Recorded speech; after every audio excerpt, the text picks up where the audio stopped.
बिस्मिल्लाहिर्रहमानिर्रहीम। अस्सलाम वालेकुम स्टूडेंट्स। आज हम एक्सरसाइज 1.6 का सेकंड वाला पार्ट जो है क्रैमर रूल, इसके मुताबिक क्वेश्चन को सॉल्व करेंगे। ठीक है, तो क्वेश्चन की स्टेटमेंट की तरफ आते हैं। Use matrices if possible to solve the system of linear equations by inverse method जो है ये हम कर चुके हैं। ये 8 के 8 क्वेश्चन हमने इन्वर्स मेथड से सॉल्व कर लिए हैं। ठीक है, तो आज हम क्रैमर रूल से इन्हीं 8 को डिस्कस करेंगे। ठीक है, तो चलें जी क्रैमर रूल की तरफ आते हैं। क्रैमर रूल में फर्स्ट वाला पार्ट मैंने ले लिया है। ठीक है, क्वेश्चन नंबर 1 का लिखा है use matrices to solve this system of linear equation.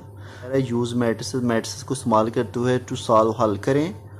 अच्छा, सॉल्व ये लफ्ज़ एक है सॉल्व जब भी लफ्ज़ आ जाए ना कहीं भी क्वेश्चन में आप पढ़ें तो उसका सोल्यूशन सेट आप निकालना होता है।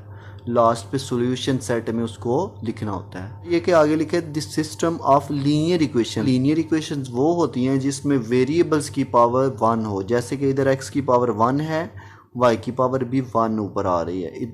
इसमें सेकंड इक्वेशन में देख लें x की पावर 1, y की पावर 1। ये जो लीनियर इक्वेशंस हैं इसमें एक तो वेरिएबल x है, दूसरा वेरिएबल y है, तो इसलिए x और y की कीमतें फाइंड करनी है। ठीक है, ये आपने पहचान रखनी है, x और y की कीमतें लास्ट पे फाइंड करनी है। सॉल्यूशन में सबसे पहले आप लिखोगे राइट इन मैट्रिक्स फॉर्म जी। तो इसके बाद मैट्रिक्स फॉर्म में आपने कैसे लिखना है, यहाँ पे लिखेंगे 2, x का कोएफिशिएंट 2 है, 2 लिख दिया। y का कोएफिशिएंट -2 है, -2 लिख दिया। इसी तरह x का कोएफिशिएंट इधर 3 है, 3 लिख दिया। y का कोएफिशिएंट 2 है, 2 लिख दिया। ठीक है, इसी तरह इसके साथ जो है वो आ जाएगा x और y, जैसे आपने इन्वर्स मेथड के अंदर ही पढ़ा वैसे ही हम अभी तक कर रहे हैं। 4 और 6 इधर आ जाएगा, ये लिख दिया। अब आपने इन मैट्रिसेस के नाम देने हैं। जैसे इस मैट्रिक्स का नाम है A कैपिटल, इसका नाम है x, वो इसके नीचे x कैपिटल लिख दिया। इसके नीचे b है तो b लिख दिया। ये आप पढ़ रहे हैं जी क्रैमर रूल। इन्वर्स मेथड और क्रैमर रूल में हम जो दो आंसर निकालते हैं लास्ट पे वो निकालते हैं x और y। यहाँ तक आपने लिखने के बाद a को उस साइड पे नहीं लेके जाना। ये इन्वर्स मेथड में आपने वैसा किया था। क्रैमर रूल में आपने जस्ट x का फार्मूला लिख लेना है, क्योंकि आपने x की कीमत एक निकालनी है और एक है y की कीमत, एक x की और एक y की। तो x का फार्मूला आप पहले ही लिख लें, ax ऐसे लिख देना है, इसका आपने मार लगा देना ऊपर, ax का डिटर्मिनेंट ओवर a का डिटर्मिनेंट, ये x का फार्मूला है, इधर कोमा लगा लें। ठीक है, y का फार्मूला होगा जी y छोटा सा लगा लें, इसका डिटर्मिनेंट ओवर a का डिटर्मिनेंट, इसे आप इक्वेशन नंबर 2 बना लो। ठीक है, अब जब आप ये फार्मूले पहले लिख लोगे तो आपके लिए आसानी हो जाएगी। अब आपको पता चल रहा है कि इसके नीचे भी a का डिटर्मिनेंट, इसके नीचे भी a का डिटर्मिनेंट है, तो ये तो सेम है। a के डिटर्मिनेंट की कीमत आपने निकालनी है जो इसके नीचे डिवाइड हो रहा है। ठीक है, एक कीमत वो आ गई, ऊपर है ax का डिटर्मिनेंट, ये दूसरी कीमत आपने निकालनी है। तीसरी कौन सी है, ay का determinant.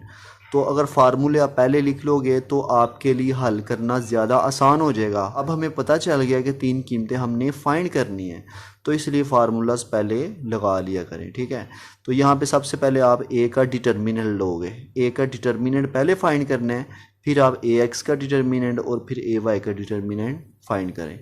First of all a का डिटर्मिनेंट फाइंड करें। तो a का डिटर्मिनेंट आप ऐसे सेंटर में फाइंड कर लें।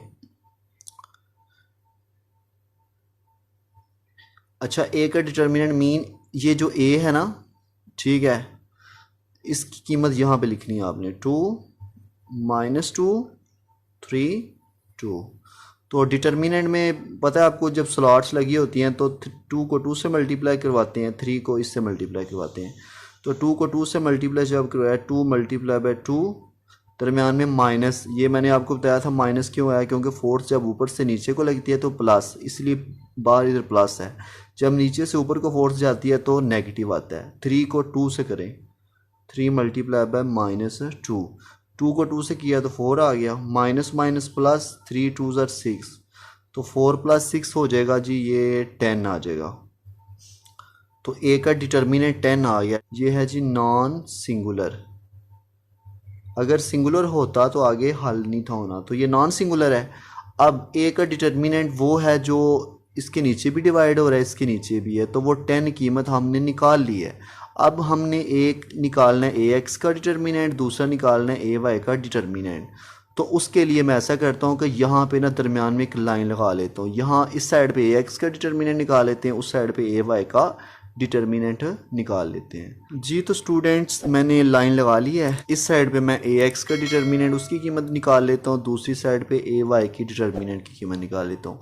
ए एक्स का डिटर्मिनेंट मीन ये जो ऊपर है ए एक्स का डिटर्मिनेंट, तो मैं इस साइड पे लिखता हूँ ए एक्स छोटा सा लिखने के साथ, इसका डिटर्मिनेंट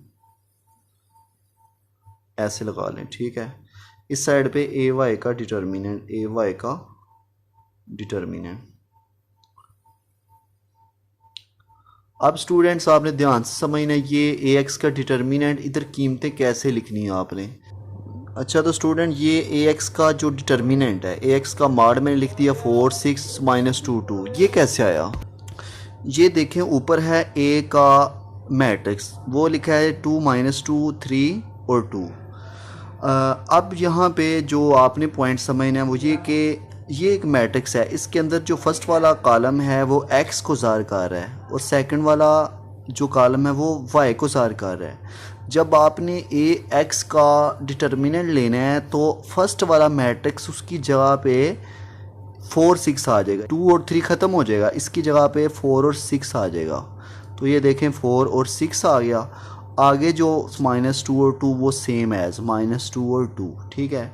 और जब ए वाई का डिटर्मिनेंट लोगे, ए वाई का मॉड मैंने लिखा है, तो ये मैंने अभी बताया कि ये जो ए का मैट्रिक्स है इसमें फर्स्ट कॉलम एक्स को ज़ाहिर कर रहा है, सेकंड वाला कॉलम वाई को ज़ाहिर कर रहा है। जब आप ए वाई का मॉड लोगे तो सेकंड वाला कॉलम जो है वाई वाला वो ख़त्म हो जाएगा, उसकी जगह पे बी की कीमत आ जाएगी 4 6। तो ये देखो 2 3 सेम एज, आगे आ जाएगा जी, ये ख़त्म हो जाएगा, इसकी जगह पे 4 और 6 आ जाएगा, यहाँ पे आ गया 4 और 6। अब आपने दोनों का डिटर्मिनेंट ले लेना है, इसका भी और इसका भी, ठीक है। तो ये देखें जी 4 को आपने 2 से मल्टीप्लाई करवाना है, 4 × 2, दरमियान में माइनस क्यों आया, क्योंकि 4 नीचे से ऊपर को आ रही है, 6 × -2। तो 4 को 2 से करें जी 8 आ जाएगा, माइनस माइनस प्लस 6 2 12, तो 12 + 8 हो जाएगा ये 20।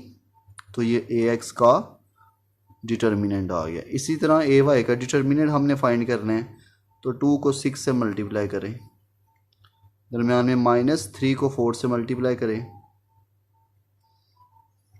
2 को 6 से जब किया तो 12 आ गया, -3 4 12।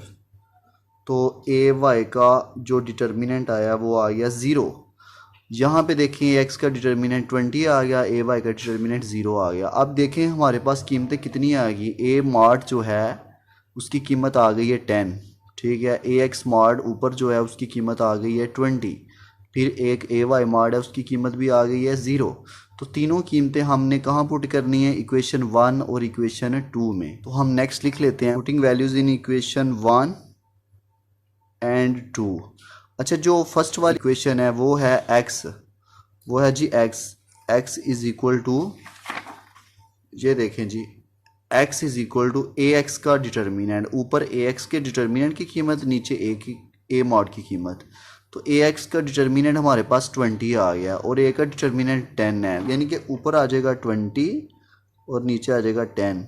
कोमा लगा लें, इक्वेशन नंबर 1 और इक्वेशन नंबर 2 का नाम नहीं देना, आपने जस्ट कीमतें पुट करनी है और कोमा लगा लेना, वाई की जगह पे वाई लिखें इज इक्वल टू, आगे लिखा है ए वाई का डिटर्मिनेंट, ए वाई का डिटर्मिनेंट की कीमत इस साइड पे है वो है 0, ऊपर 0 आ जाएगा और नीचे ए का डिटर्मिनेंट उसकी कीमत है 10, वो 10 लिख देनी है आपने।